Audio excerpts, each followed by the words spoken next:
মানুষের জীবন বিকাশের স্তর বিন্যাস সম্পর্কে জেনে নেব আজকের এই পর্বে।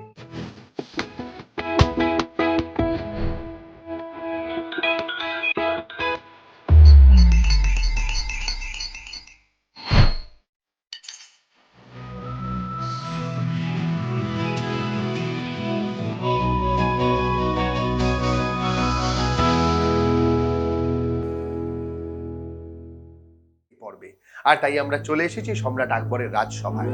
সম্রাট আকবর ও তার সভাসদরা রাজসভায় বসে আছেন।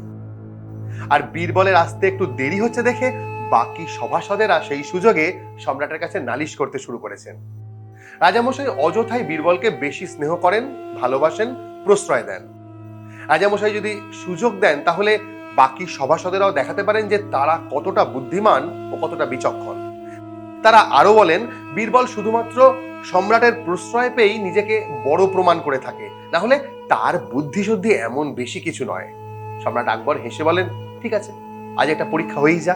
তারপর বীরবল রাজসভায় আসতেই সম্রাট বলেন যে কাল সকালের মধ্যে তোমাদের মধ্যে যে আমাকে ষাঁড়ের দুধ এনে দিতে পারবে সেই হচ্ছে আমার রাজসভার সবচেয়ে বুদ্ধিমান ব্যক্তি। এই কথা শুনে বাকি সভাসদদের তো মাথার চুল খাড়া হয়ে গেল। তারা ভাবতে বসলেন যে তারা নিজেরাই কি নিজেদের ফাঁদে পা দিলেন। ষাঁড়ের দুধ, এ কে কবে শুনেছে? কিন্তু সম্রাট আকবরের আদেশ বলে কথা, তিনি যতক্ষণ ভালো আছেন ঠিক আছেন, রেগে গেলেই একদম গ্যাচাংফু। তাই কেউই মুখে কোনো রাগ কাটলেন না। কিন্তু বীরবল রাজার কাছে একটা আর্জি জানালেন, জাহানে আলম, কাল সকালের মধ্যেই আপনার কাছে ষাঁড়ের দুধ এসে যাবে। শুধু আমার একটাই অনুরোধ, আজ রাতটা আমরা সবাই একসাথে ঘুমোবো আমাদের পুষ্করিণীর পাশের ঘরটায়। সম্রাট তো এক কথায় রাজি, কারণ বীরবলের সাথে সময় কাটানো মানেই আরো বেশি জ্ঞানে সমৃদ্ধ হওয়া। এরপর রাতে খাওয়া দাওয়ার পর সবাই ঘুমিয়ে পড়েছে। এমন সময় কে যেন পুষ্করিণীতে কাপড় কাচতে বসেছে। কাপড় কাচার শব্দে সম্রাট আকবর এবং বাকিদেরও ঘুমের ব্যাঘাত ঘটে। তারা ধরে আনতে বলেন যে সেই কাপড় কাচছে তাকে নিয়ে আসার পর সম্রাট যখন এত রাতে তার কাপড় কাচার কারণ জানতে চাইলেন, তখন ঘোমটা পড়া মহিলাটি বলেন যে তার স্বামী আজ সকালে একটা পুত্র সন্তানের জন্ম দিয়েছে। সারা দিন সেই বাচ্চা ও তার স্বামীর সেবা করার পর এই রাতে তিনি এসেছেন সব নোংরা কাপড় জামাগুলো পরিষ্কার করতে। এই কথা শুনে সম্রাট আকবর আর বাকিদের চক্ষু তো ছানা পড়া। পুরুষ মানুষের সন্তান! এই কথা শুনে হো হো করে সবাই হাসতে শুরু করে দিয়েছে। এরপর ঘোমটা পড়া মহিলাটি মাথার ঘোমটা সরিয়ে বলেন, মহারাজ যদি ষাঁড়ের দুধ চাইতে পারেন তাহলে কেন পুরুষ মানুষের সন্তান হতে পারে না? সবাই অবাক হয়ে দেখেন যে ইনি আর কেউই নন, ইনি বীরবলের স্ত্রী। তখন সবাই বুঝতে পারেন যে পুরো ব্যাপারটাই আসলে বীরবলের পরিকল্পনা। এরপর সম্রাট বীরবলের বুদ্ধিমত্তার প্রতি প্রসন্ন হয়ে বীরবলের স্ত্রীকে প্রচুর ধনসম্পত্তি উপহার দিয়ে বাড়ি পাঠান। আর বীরবলকে প্রশ্ন করেন যে আচ্ছা বীরবল, তোমার তো বুদ্ধির সীমা পরিসীমা নেই, আমাকে বলতে পারো মানুষের জীবন বিকাশের স্তরগুলো ঠিক কি রকম? বীরবল শ্রদ্ধার সঙ্গে বলেন, আমি আমার মতো করে আপনাকে বোঝানোর চেষ্টা করছি। এই বলে শুরু করেন বীরবল। মানুষের বয়স অনুযায়ী তাকে বিভিন্ন শ্রেণীতে ভাগ করা যায়, আর এই শ্রেণী বিভাগকে মনোবিদরা বলেছেন জীবন বিকাশের স্তর। এদের মধ্যে কিছু মনোবিদ জন্মের পর থেকে স্তরবিন্যাস শুরু করেছেন, কেউ আবার আরো এগিয়ে ভ্রূণ সঞ্চালনের সময় থেকে। যেমন মনোবিদ পিকুনাস, তিনি মানুষের জীবন বিকাশের স্তরটিকে 10টি ভাগে ভাগ করেছেন। প্রথম স্তরের নাম দিয়েছেন প্রাক জন্ম স্তর। তিনি বলেছেন যে একটি শিশুর ভ্রূণ সঞ্চালনের পর থেকে জন্মের ঠিক আগের সময় পর্যন্ত, অর্থাৎ সে যতদিন মায়ের পেটে থাকে, এই পুরো সময়কালটাই এই স্তরের মধ্যে পড়ে। দ্বিতীয় স্তরকে মনোবিদ পিকুনাস বলেন যে জন্ম থেকে প্রথম 4 সপ্তাহ বা 1 মাস পর্যন্ত সময়কে বলা হয় সদ্যজাত স্তর।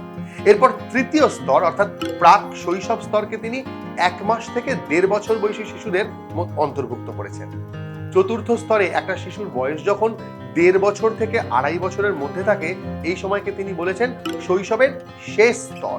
পঞ্চম স্তর হলো আর্লি চাইল্ডহুড বা প্রাথমিক বাল্যকাল। 2.5 থেকে 5 বছরের সব শিশুকেই তিনি এই স্তরে রেখেছেন। এরপর শিশুর বয়স যখন বাড়তে বাড়তে 9 বছরে যায়, তখন তাকে বলা হয় মধ্য বাল্যকাল। এটা হলো ষষ্ঠ স্তর।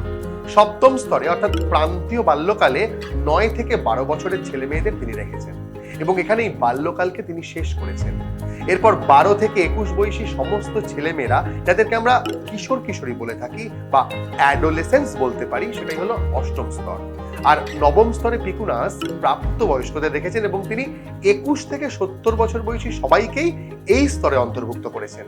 এরপর শেষ স্তর অর্থাৎ বার্ধক্য, 70 বছরের পর থেকে মৃত্যু পর্যন্ত সময়কেই তিনি এই স্তরের মধ্যে রেখেছেন। আবার এরিকসন নামে একজন বিখ্যাত মনোবিদ মানুষের জীবনকে 4টি পর্যায়ের মধ্যে 8টি ভাগে ভাগ করলেন। প্রথম পর্যায়ে উনি 3টি ভাগ করেছেন।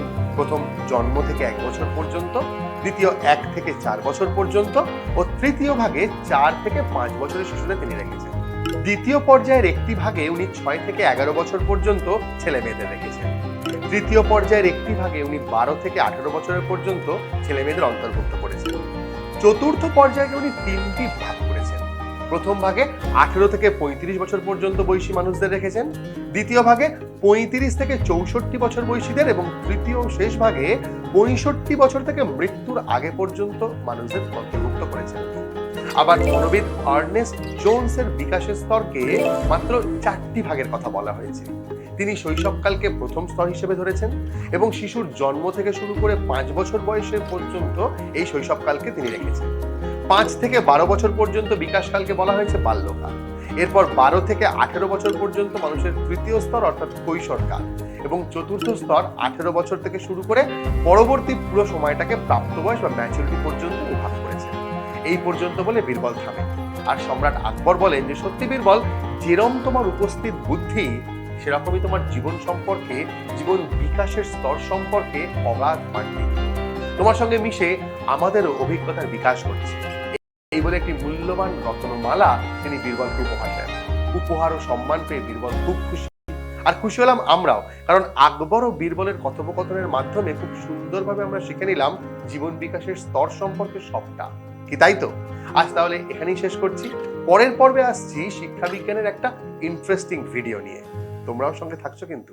মনে রেখো, মনোবিদ পিকুনাস জীবন বিকাশকে 10টি ভাগে ভাগ করেছেন। সেগুলো হলো যথাক্রমে প্রাক জন্ম স্তর, সদ্যজাত স্তর, প্রাক শৈশব, প্রান্তীয় শৈশব, প্রাথমিক, মধ্য ও প্রান্তীয় বাল্য, কৈশোর, প্রাপ্তবয়স্ক ও বার্ধক্যকাল।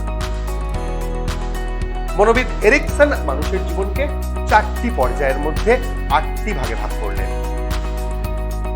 জীবন বিকাশের স্তরকে শৈশব, বাল্য, কৈশোর, প্রাপ্তবয়স্ক এই 4 ভাগে ভাগ করেছেন মনোবিদ আর্নেস্ট জোনস।